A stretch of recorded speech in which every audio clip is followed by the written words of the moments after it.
إنه من سليمان وإنه بسم الله الرحمن الرحيم. Sebagaimana pernah kita jelaskan, alamatus sa'ah, tanda-tanda kiamat itu terbagi dua. Ada alamatus sughra, tanda-tanda kecil, dan ada alamatul kubra, tanda-tanda besar. Tanda-tanda kecil jumlahnya sangat banyak, sedangkan tanda-tanda besar jumlahnya hanya 10 ya.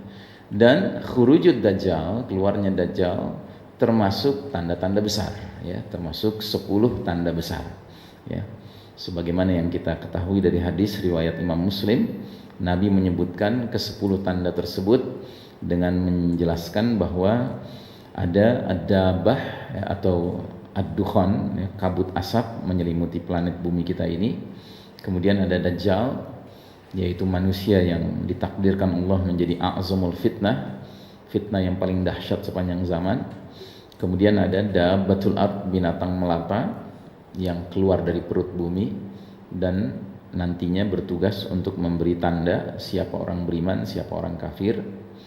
Kemudian ada tulu isyamsi min maghribiha, terbitnya matahari dari tempat terbenamnya, yang menjadi tanda di langit bahwa pintu taubat sudah tertutup. Kemudian nuzulu Isa ibnu Maryam alaihissalam, turunnya Isa alaihissalam yang akan memainkan peranan sebagai Al-Masih, juru selamat. Isa alaihissalam yang membunuh Dajjal, Isa alaihissalam yang mengajak semua orang kafir, semua orang ahli kitab, Yahudi Nasrani, bertaubat mengikuti agama Nabi akhir zaman, agama Islam ini. Dan kemudian Ya'juj wa Ma'juj. Ya'juj wa Ma'juj adalah dua umat yang dikurung di balik dinding yang dibuat oleh seorang penguasa bijaksana ribuan tahun yang lalu bernama Zulkarnain. Lalu 789 kata Nabi adalah thalathata khusufin, 3 pembenaman bumi. 1 pembenaman bumi di timur, 1 pembenaman bumi di barat, dan 1 pembenaman bumi di Jazirah Arab. Sedangkan yang terakhir nomor 10 adalah narun takhruju minal Yaman, api keluar dari Yaman menggiring manusia ke tempat berkumpul untuk mengalami dahsyatnya peristiwa kiamat. Nah, ini hadis riwayat Muslim menyebutkannya seperti demikian. Tetapi para ulama kemudian hanya bersepakat pada tanda besar nomor 10, yaitu api keluar dari Yaman, sebagai tanda yang paling akhir munculnya.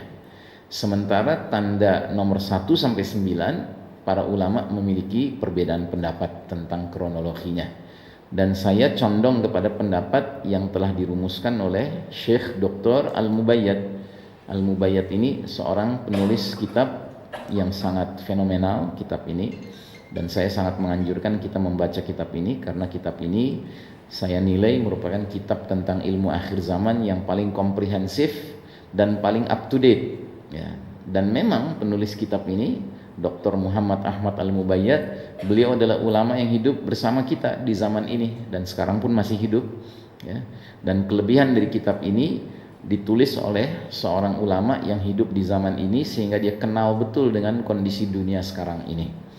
Kebanyakan kitab-kitab para ulama kita yang kita sebut ulama salaf, ulama terdahulu, mereka tidak hidup bersama kita di zaman ini ya, mereka hidup di zaman yang berbeda dengan zaman kita sekarang.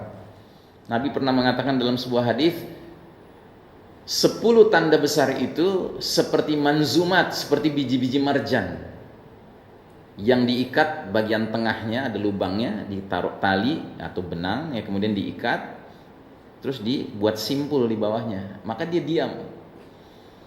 Nah, bila satu biji itu jatuh karena simpulnya dibuka atau digunting ya benangnya, maka biji-biji berikutnya akan jatuh dengan cepat mengikutinya.